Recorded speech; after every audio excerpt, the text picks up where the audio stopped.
खाटू श्याम जी के मंदिर में हर वक्त भक्तों का तांता लगा रहता है और विशेष रूप से होली से कुछ दिन पहले सीकर जिले में खाटू श्याम जी का विशाल मेला आयोजित किया जाता है, जिसमें राजस्थान सहित अन्य प्रदेशों के श्रद्धालु भी बाबा के दर्शन करने आते हैं। खाटू श्याम जी की कहानी महाभारत काल से शुरू होती है, जिसमें उनका नाम बर्बरीक था। बर्बरीक भीम का पौत्र और घटोत्कच का पुत्र था। बर्बरीक बचपन से ही एक बहुत अच्छा योद्धा था। बर्बरीक ने अपनी माँ से युद्ध कला सीखी थी। बर्बरीक देवी शक्ति का बहुत बड़ा भक्त था। एक बार बर्बरीक ने देवी शक्ति की कठोर तपस्या की। बर्बरीक की कठिन तपस्या से देवी शक्ति वहाँ प्रकट हुई। आंखें खोलो पुत्र। प्रणाम माते। तुम्हारा कल्याण हो पुत्र। मैं तुम्हारी तपस्या से अति प्रसन्न हूँ। बोलो क्या वरदान चाहिए? माते, आपने तो मुझे दर्शन देके ही कृतार्थ कर दिया। अब तो बस एक ही अभिलाषा है, आप अपना आशीर्वाद मुझ पर सदैव बनाए रखिए, जिससे मैं अपना संपूर्ण जीवन दीन दुखियों की सहायता करने में व्यतीत कर सकूं। माँ। तथास्तु। तुम सदा दुर्बलों का सहारा बनोगे। मैं तुम्हें ऐसी शक्ति प्रदान करूंगी जो तीनों लोकों में किसी के पास नहीं है। पर याद रहे, तुम्हें इन शक्तियों का दुरुपयोग नहीं करना है। भगवती शक्ति ने बर्बरीक को 3 दिव्य बाण वरदान स्वरूप दिए। वे बाण अपने लक्ष्य को भेद कर वापस लौट जाते थे। इसी वजह से बर्बरीक अजय हो गया। बर्बरीक अपनी माता के पास पहुंचा और देवी शक्ति के दिए हुए वरदान के बारे में उन्हें बताया। माँ, मैं भी कौरव पांडव के युद्ध में जाना चाहता हूँ। मेरे युद्ध में जाने की बहुत इच्छा है। माँ। पुत्र बर्बरीक, मैं जानती हूँ तुम एक महान योद्धा हो, इसीलिए मैं तुम्हें रोकूंगी नहीं। पर मुझे वचन दो कि तुम्हारे का सहारा बनोगे। तुम युद्ध में हारने वाले की तरफ से ही लड़ोगे। मैं आपको वचन देता हूँ माँ कि मैं युद्ध में हारने वाले की ही तरफ से लड़ाई करूंगा। अपनी माँ को वचन देकर बर्बरीक ने घोड़ी पर सवार होकर और देवी शक्ति के दिए हुए 3 बाणों को लेकर रवाना हो गया। भगवान कृष्ण तो अंतर्यामी हैं। वो ये सब लीला होते हुए देख रहे थे।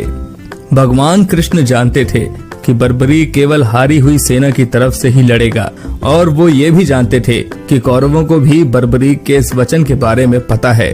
बर्बरीक कौरवों का सहयोग कर पांडवों का विनाश कर देगा। इस प्रकार जब वो कौरवों की तरफ से लड़ेगा तो पांडवों की लड़ रही सेना कमजोर हो जाएगी। उसके बाद वो पांडवों की सेना में चला जाएगा। इस तरह वो दोनों सेनाओं में घूमता ही रहेगा।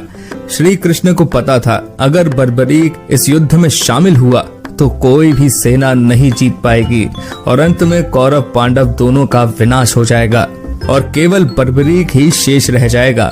इसलिए रास्ते में ही श्री कृष्ण ने ब्राह्मण का वेश धारण कर बर्बरीक को रोका। बर्बरीक को रोकने का अब एक ही उपाय है, मुझे बर्बरीक से उसके शीश का दान मांगना होगा। श्री महावीर योद्धा, तुम कौन हो? ये कुरुक्षेत्र की रणभूमि है। तुम कौरवों और पांडवों के युद्ध में क्या कर रहे हो? हे ब्राह्मण देव, मैं घटोत्कच का पुत्र बर्बरीक हूँ। मेरा प्रणाम स्वीकार कीजिए। मैं महाभारत के युद्ध में सम्मिलित होने आया हूँ। ऐसा कैसे हो सकता है पुत्र कि तुम मात्र 3 बाण से युद्ध में सम्मिलित होने जा रहे हो? ब्राह्मण देव, ये बाण कोई साधारण बाण नहीं है। इनमें से मात्र 1 बाण भी शत्रु सेना को परास्त करने के लिए पर्याप्त है, और ऐसा करने के बाद बाण वापस तरकश में ही लौट आएगा। अच्छा, तो फिर इस पीपल के पेड़ के सभी पत्तों को छेद कर दिखाओ जरा। बस इतनी सी बात ब्राह्मण देव, अभी किए देता हूँ।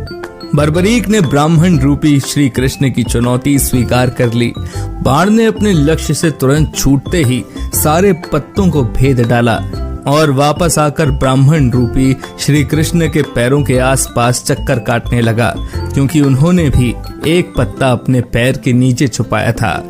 ब्राह्मण राज, अपना पैर यहाँ से हटा लीजिए, वरना ये आपके पैर को भी भेद देगा। ये तीर अपने लक्ष्य को पूरा किए बिना तरकश में नहीं लौटते हैं।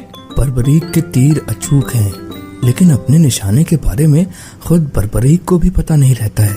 असली रणभूमि में अगर मैं सभी पांडव भाइयों को अलग अलग कहीं छिपा भी दूं ताकि वो बर्बरीक का शिकार होने से बच जाएं, तब भी बर्बरीक के तीर किसी को नहीं छोड़ेंगे। इन अचूक तीरों से कोई भी नहीं बच सकता है। हे वीर योद्धा, मैं तुम्हारे साहस की सराहना करता हूँ। मैं तुमसे दान स्वरूप कुछ मांगना चाहता हूँ। ब्राह्मण राज, अगर मेरे वश में होगा तो मैं आपकी इच्छा स्वरूप दान की अभिलाषा जरूर पूर्ण करूंगा। मैं वचन देता हूँ ब्राह्मण राज, आप मुझसे दान में जो भी मांगेंगे मैं आपको मना नहीं करूंगा। मुझे तुम्हारा शीश दान चाहिए पुत्र, क्या तुम ऐसा कर सकते हो? आप कौन हैं? मुझे अपना परिचय दीजिए।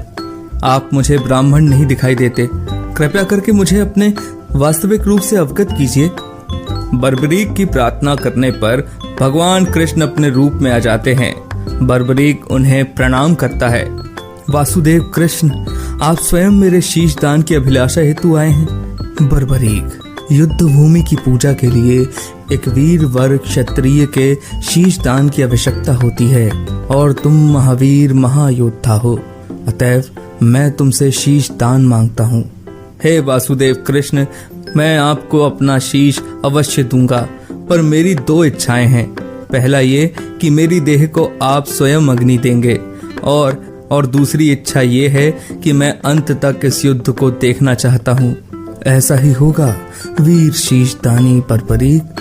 कलयुग में लोग तुम्हें हारे हुए का सहारा बोलेंगे, तुम्हें श्याम नाम से पुकारेंगे। मेरे नाम से ही तुम्हारी कलयुग में पूजा की जाएगी।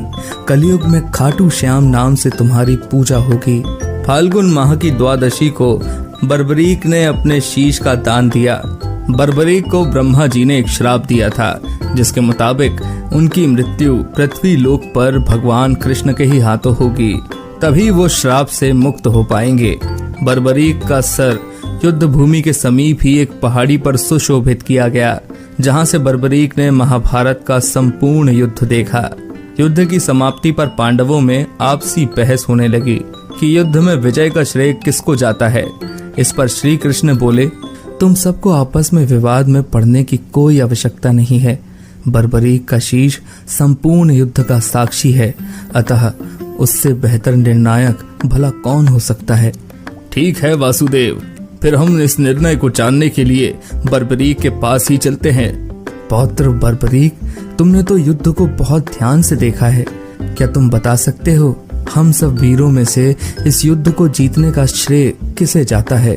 श्री कृष्ण ने ही इस युद्ध में विजय प्राप्त कराने में सबसे महान कार्य किया है। उनकी शिक्षा, उनकी उपस्थिति, उनकी युद्ध नीति निर्णायक थी। मुझे तो युद्ध भूमि में सिर्फ वासुदेव कृष्ण का सुदर्शन चक्र घूमता हुआ दिखाई दे रहा था, जो कि शत्रु सेना को काट रहा था। इस धर्म युद्ध को जीतने का संपूर्ण श्रेय भगवान श्री कृष्ण को ही जाता है। वीर बर्बरीक, तुम धन्य हो, तुमने बिल्कुल सही निष्कर्ष दिया है।